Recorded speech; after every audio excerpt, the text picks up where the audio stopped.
Hello, my darling, and welcome to today's story time. Today we are reading The Shadow Kingdom by Robert E. Howard. Chapter 1. A King Comes Riding.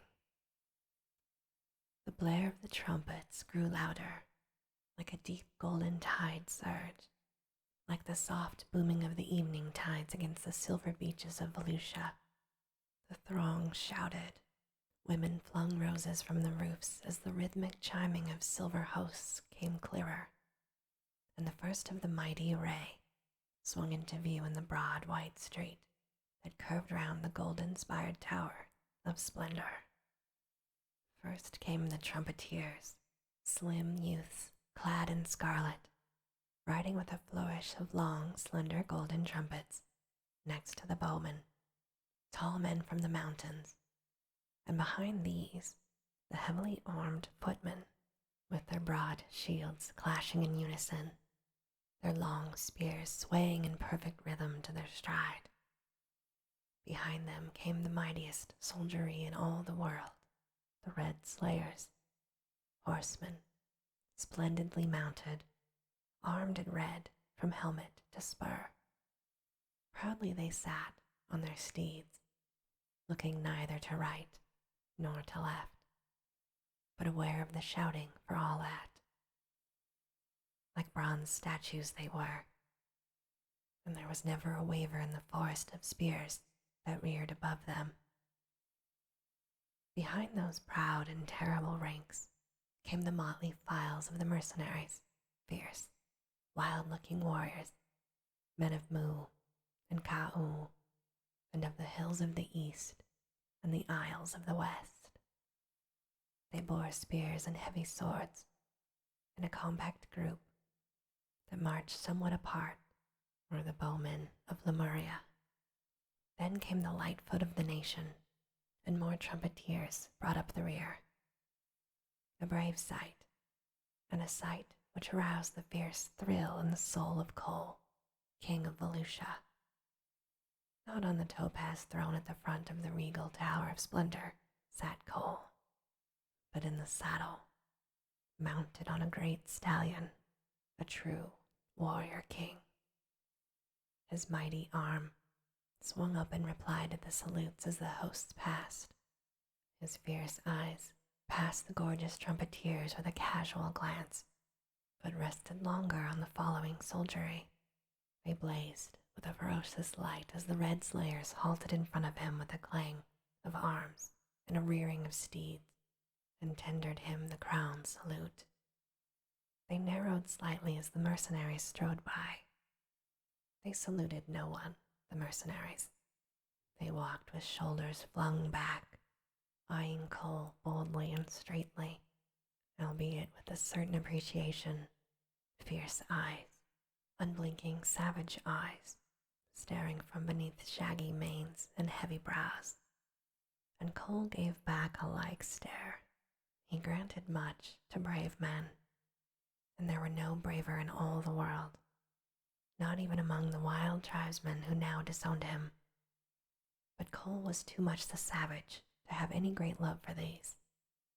There were too many feuds.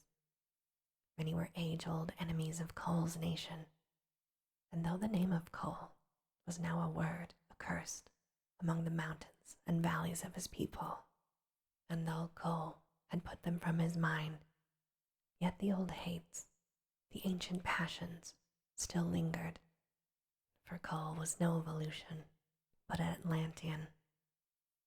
The army swung out of sight around the gem-blazing shoulders of the Tower of Splendor, and Kull the Atlantean reined his stallion about and started towards the palace at an easy gait, discussing the review with the commanders that rode with him, using not many words, but saying much. The army is like a sword, said Kull, and must not be allowed to rust. So down the street they rode, and Kull gave no heed to any of the whispers that reached his hearing from the throngs that still swarmed the streets. That is Kull, see, Valka. But what a king, and what a man. Look at his arms, his shoulders, and an undertone of more sinister whispering. Kull. Ha! The accursed usurper from the pagan isles. Aye, shame to Volusia that a barbarian sits on the throne of kings. Little did Kull heed. Heavy-handed had he seized the decaying throne of ancient Volusia, and with a heavier hand did he hold it, a man against a nation. After the council chamber, the social palace, where Kull replied to the formal and laudatory phrases of the lords and ladies, with carefully hidden grim amusement at such frivolities. Then the lords and ladies took their formal departure, and Kull leaned back upon the ermine throne and contemplated matters of state until an attendant requested permission from the great king to speak, and then announced an emissary from the Pictish embassy. Kull brought his mind back from the dim mazes of Volusian statecraft where it had been wandering, and gazed upon the Pict with little favor. The man gave back the gaze of the king without flinching. He was a lean-hipped, massive-chested warrior of middle height, dark, like all of his race, and strongly built. From strong, immobile features gazed dauntless and inscrutable eyes. The chief of the counselors, Kanu of the tribe, right hand of the king of Pictum, sends greetings and says, "There is a throne at the feast of the rising moon for Kull, King of kings, Lord of lords, Emperor of Volusia." "Good," answered Kull. "Say to Kanu the Ancient, ambassador of the Western Isles, that the king of Volusia will quaff wine with him when the moon floats over the hills of Zagara." Still the Pict lingered. "I have a word for the king, not," with a contemptuous flirt of his hand, "for these slaves." Kull dismissed the attendants with a word, watching the Pict warily. The man stepped nearer and lowered his voice. "Come alone to the feast tonight, Lord King." Such was the word of my chief. The king's eyes narrowed, gleaming like gray sword steel, coldly.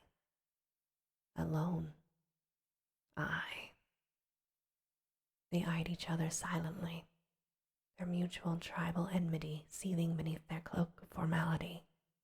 Their mouths spoke the cultured speak, the conventional court phrases of a highly polished race, a race not their own. But from their eyes gleamed the primal traditions of the elemental savage. Kull might be the king of Volusia, and the Pict might be an emissary to her courts. But there in the throne of the Hall of the Kings, two tribesmen glowered at each other, fierce and wary, while ghosts of wild wars and world-ancient feuds whispered to each. To the king was the advantage, and he enjoyed it to its fullest extent. Jaw resting on hand, he eyed the Pict, who stood like an image of bronze, head flung back, eyes unflinching. Across Kull's lips stole a smile that was more a sneer. "And so I am to come, alone." Civilization had taught him to speak by innuendo, and the Pict's dark eyes glittered, though he made no reply. Kull continued, "How am I to know that you come from Kanu?" "I have spoken," was the sullen response of the Pict. "And when did a Pict speak truth?" sneered Kull, fully aware that the Picts never lied, but using this means to enrage the man. "I see your plan, king," the Pict answered. "You wish to anger me. By Valka, you need go no further. I am angry enough already. And I challenge you to meet me in a single battle, spear, sword, or dagger, mounted or on foot. Are you king or man?" Kull's eyes glinted with the grudging admiration a warrior must needs give a bold foeman, but he did not fail to use the chance of further annoying his antagonist. A king does not accept the challenge of a nameless savage, he sneered. Nor does the Emperor of Volusia break the truce of ambassadors. You have leave to go. Say to Khanu I will come alone, Pict. The Pict's eyes flashed murderously. He fairly shook in the grasp of the primitive bloodlust. Then, turning his back squarely upon the king of Volusia, he strode across the hall of society and vanished through the great door. Again, Kull leaned back upon the ermine throne and meditated. He wondered why the chief of the council of Picts wished him to come alone. And for what reason? Treachery. Grimly Kull touched the hilt of his great sword, but scarcely. The Picts valued too greatly the alliance with Volusia to break from it for any feudal reason. Kull might be a warrior of Atlantis, an hereditary enemy of all Picts, but too, he was the king of Volusia, the most potent ally of the men of the West. Kull reflected long upon the strange state of affairs that made him ally of ancient foes and foe of ancient friends. He rose and paced restlessly across the hall, with the quick, noiseless tread of a lion. Chains of friendship, tribe, and tradition had he broken to satisfy his ambition, and by Valka, god of the sea and of the land, he had realized that ambition. He was king of Volusia, a fading, degenerate Volusia, a Volusia living mostly in dreams of bygone glory, but still a mighty land, and the greatest of the 7 empires. Volusia, land of dreams. The tribesmen named it, and sometimes it seemed to Kull that he moved in a dream. Strange to him were the intrigues of court and palace, army and people. All was like a masquerade, where men and women hid their real thoughts with a smooth mask. Yet the seizing of the throne had been easy. The bold snatching of opportunity, the swift whirl of swords, the slaying of a tyrant of whom men had wearied until death. Short, crafty plotting with ambitious statesmen out of favorite court. And Kull, the wandering adventurer, Atlantean exile, had swept up to the dizzying heights of his dreams. He was Lord of Volusia, King of Kings. Yet now it seemed that the seizing was far easier than the keeping.